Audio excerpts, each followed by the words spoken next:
985 ஆட்சிக்கு வந்த ராஜராஜன் தன்னுடைய போர்ப்படை மற்றும் உலகத்தை அச்சுறுத்தும் போர்த்திறன் மூலமாக பல்வேறு வகையான நாடுகளை கைப்பற்றி தனது சோழ அரசை பேரரசாக கட்டமைக்கிறார்.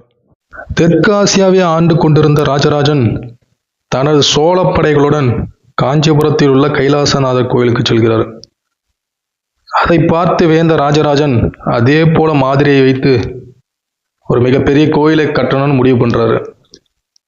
அதனால என்ன பண்றாரு, தஞ்சாவூருக்கு வந்துட்டு தன்னுடைய தலைமைச் சிற்பியாகிய குஞ்சரமல்லன் ராஜராஜ பெருஞ்செத்தினார்கிட்ட ஒரு வரைபடம் வரைய சொல்றாரு.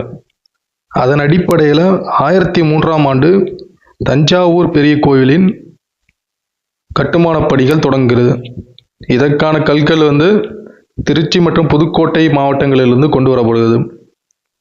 அது மட்டும் இல்லாது தமிழ் உணர்வு கொண்ட ராஜராஜன் அதை தமிழ் எழுத்துக்களின் அடிப்படையில் கட்டமைக்கிறார். அதாவது சிவலிங்கம் உயிர் எழுத்துக்களான 12 அடி அடிப்படையில் கட்டமைக்கிறார். அதுபோல சிவலிங்கத்தோடைய பீடம் மெய்யெழுத்துக்களின் எண்ணிக்கையான 18 அடியில் கட்டமைக்கிறார். அது மட்டும் இல்லாது கோயிலின் உயரம் 216 அடி உயிர்மெய் எழுத்துக்களின் அந்த அடிப்படையில் கட்டமைக்கிறார். அது மட்டும் இல்லாது சிவலிங்கத்திலிருந்து நந்திக்குள்ள தூரத்தை தமிழ் மொத்த எழுத்துக்களான 247 எழுத்துக்களின் அடிப்படையில் 247 அடி அளவில் கட்டமைக்கிறார். மலைகளே இல்லாத காவிரி ஆற்றின் சமவெளியில் தான் இந்த கோயிலை கட்டுறாரு. இதற்காக பல ஆயிரக்கணக்கான யானைகள் பயன்படுத்தப்பட்டுள்ளது. அது மட்டும் இல்லாது பல ஆயிரக்கணக்கான தமிழ் மக்கள் இந்த கோயில் கட்டுறதுக்கு பயன்படுத்தியிருக்கிறார்கள். அது மட்டும் இல்லாது கிட்டத்தட்ட 7 ஆண்டுகள் இந்த கோயிலை கட்டுறாங்க. 1003 தொடங்கின இந்த கட்டுமான பணி 1010ஆம் ஆண்டுல முடிவடையுது. இந்த பெருமையை நம்ம மட்டும் எடுத்துக்கூடாது.